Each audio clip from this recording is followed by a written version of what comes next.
I have to make sure it's recorded before I start talking. This is Wes Ass.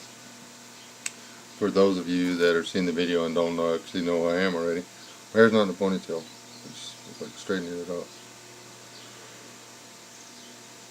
up. Me and some of my friends can't not give anybody free advertising. I will say Dr. Pepper's really good. Been doing a lot of thinking about yesterday and stuff. Not like the day yesterday, but like the time period from back in the day. Which my back in the day was like new to all the old timers then. I can only imagine what was going through the heads of the 50-something-year-old guys that I thought were old as dirt.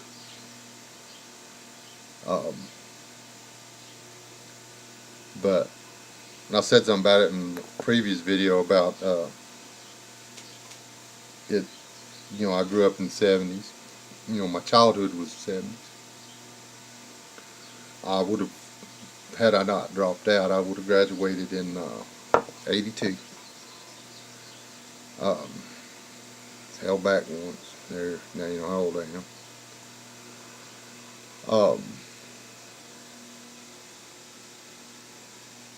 Things are different. There's somewhere out there. There's a picture of me with this length hair on my entire head, wearing a Bee Gees muscle shirt. It was yellow with orange trim. It's actually pretty cool. Things were a lot different back then. But if you go back even a few years before I realized that girls really were put together a whole lot different than we were.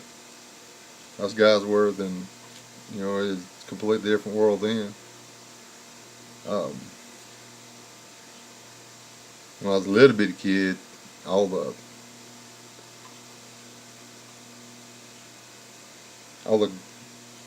men that I would have been looking up to, you know, all the guys in their high teens and early 20s were all over in Vietnam doing something they didn't really want to be doing. But I mean, it's amazing the way things change. But I could start at the beginning, you know, back as far as I can remember, but that would just get confusing.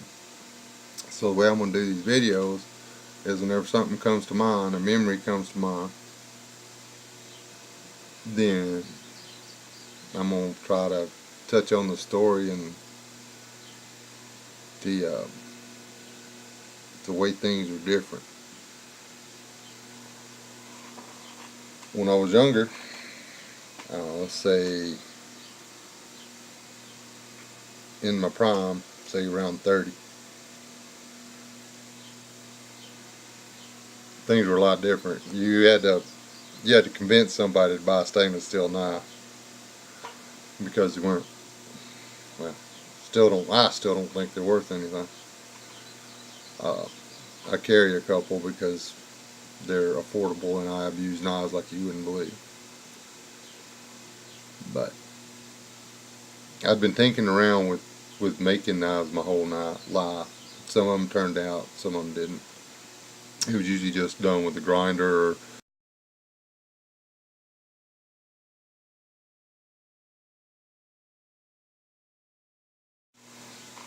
we'll see how this splice works out. It cut me off. Like I was saying, I usually just took a piece of steel and ground it into what I wanted and then tried to heat treat it, or bought a blank from a store or mail order catalog or something like that and put it together. I did several of those. But when I graduated to being a welder and knowing a little bit about heat and how to use a hammer and this, that, and everything else, had a shop and had a really good friend whose name is Wayne, or was Wayne Buhcanan. Um, as far as men you could pattern yourself after, you could do way worse, real easy. There was nothing, and this is the old school guy. That's one of those guys I was telling you about that was over in some freaking rice paddy somewhere doing stuff he didn't want to be doing.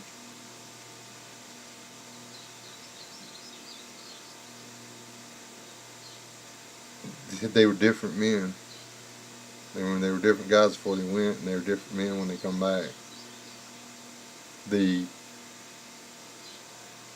knew how to work, knew how to put a hand out to help people. It was like they couldn't imagine, or they couldn't wrap their head around people who wouldn't help somebody else.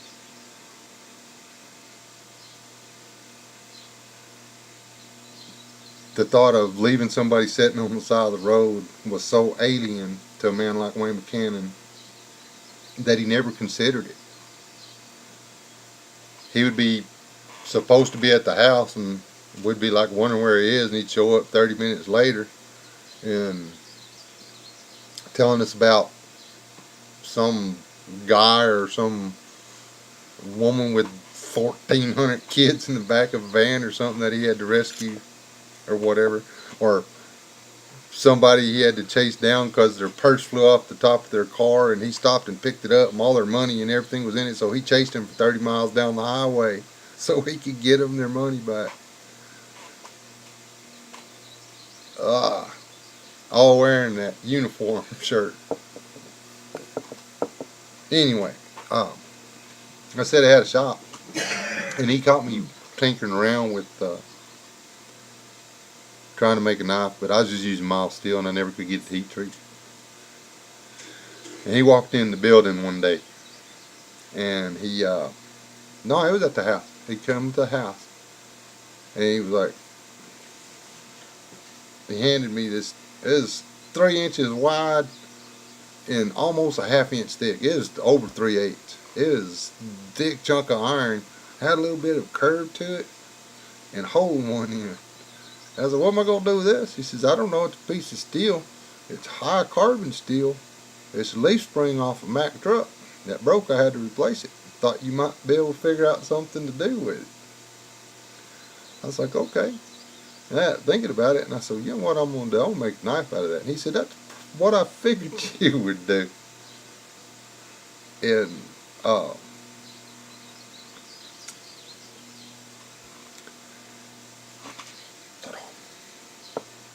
this is the first knife I ever successfully hand forged into anything that didn't break. I've never been able to match the quality of this blade with anything. Here it is. You ready? Reveal. Doesn't look like much, but let me see if I can get in there close enough. That is 1/8 of an inch right there. A little better than down here, but not much. I took my torch and cut a sliver, and then I forged this, and this tang goes all the way to here, where my hand will go on this knife. It's actually not a skidded knife. It was made as a fighter, but blah.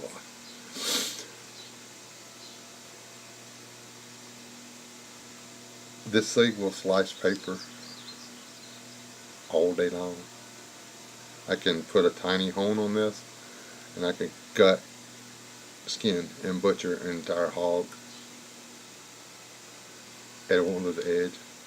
It's still good to go. I don't really have to hold it with a dart. I've used it for a draw knife and carving and everything. And I have this knife because a man of impeccable decency deep down inside him that was raised in a time before me with values that he tried to instill in other people, including me and my children, gave me a piece of scrap metal. Thought about sending this to a guy on here,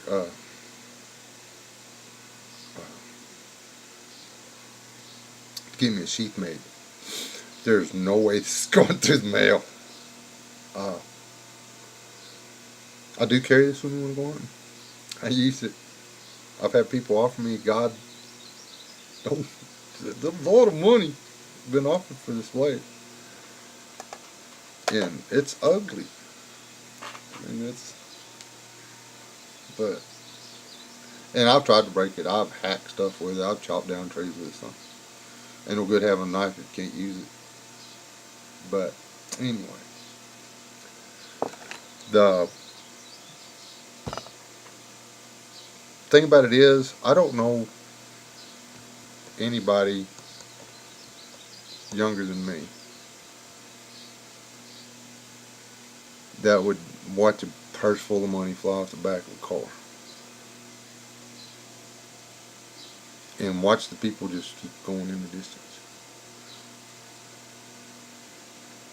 and stop, scoop up the bag, realize it was, I mean, I think what was it, like $2,800 or something like that. It was a crap load of money.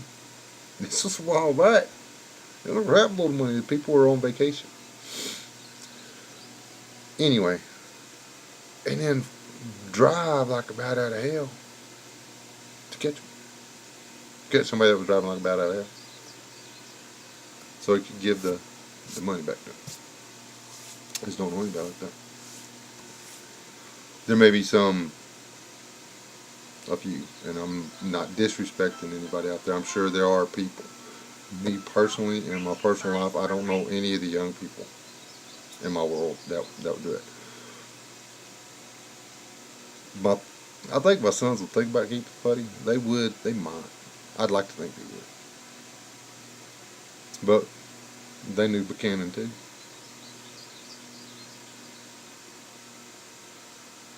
They call him Papa Wayne.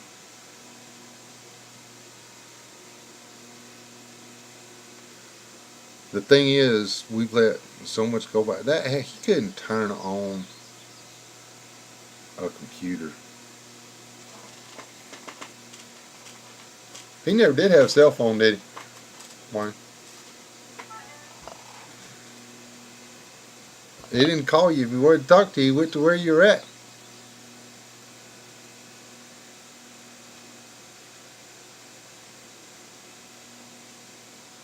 He wouldn't just always run around looking for something that would benefit him. I mean, we all know those guys even existed back in the day. He was running around looking for things that could benefit somebody else. If he knew somebody needed something, he'd keep his eye out for it. And he meant it. And not so he could sell it to you at a profit, but because he knew you needed it. We need more of that back.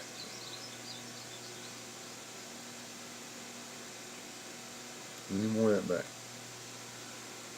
We've lost the heart of it.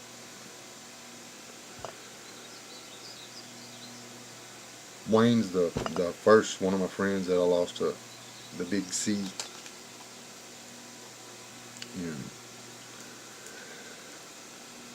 still thinking about going and smacking his wife because she sold his truck to a guy local, and I keep having to drive around. The man took good care of it. It still runs fine.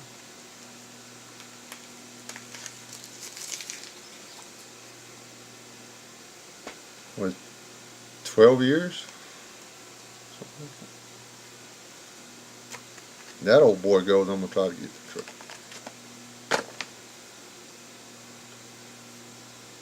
It's never going to fall apart. It's Ford. I mean, it's going to be there from now on. Yeah. We need, why don't we have more good people left? Think about it. Nowadays, I mean, it's you just don't do stuff like that. Everybody grabs their phone. Like, here's a phone case. They grab their phone. They're like, ooh. You know, they put it on Facebook or Instagram or whatever. Look, I just found $2,800 laying on the side of the road. Hell, time to go shopping.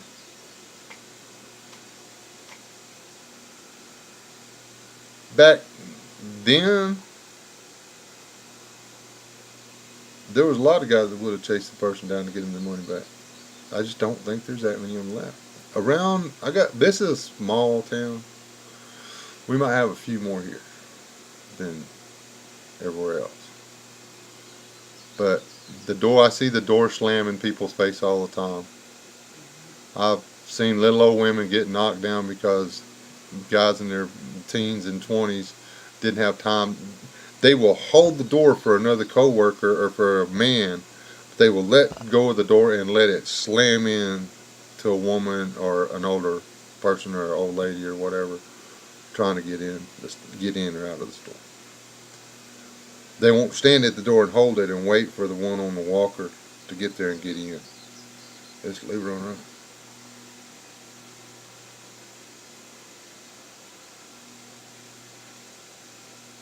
There's something wrong. We need to get it fixed. I don't know how, but we need to get it fixed. We need more good people, and there's a lot of good men that I was blessed from God to have in my life. Wayne come into my life by way of my wife. She has a way of attracting good people. And she just attracts people. People and chickens. Anyway, that's it. Now I'm getting all running through my head, getting all melancholy about other stuff. Miss the man. Wish we had more people like him. Hope I'm something like him.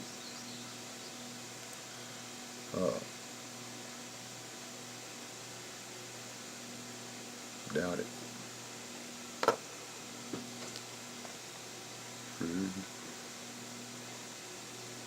Don't know what happened to the rest of the spring.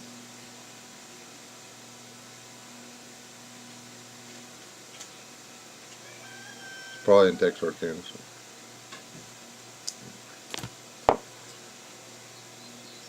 Cool, man. Cool guy.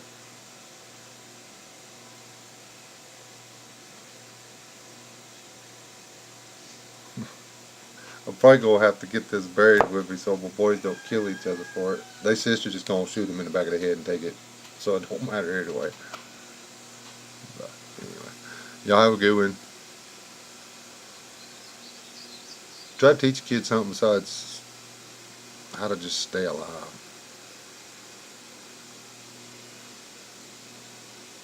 Back in the day, everybody realized we were all in this together. Not so much anymore. Everybody's kind of on their own.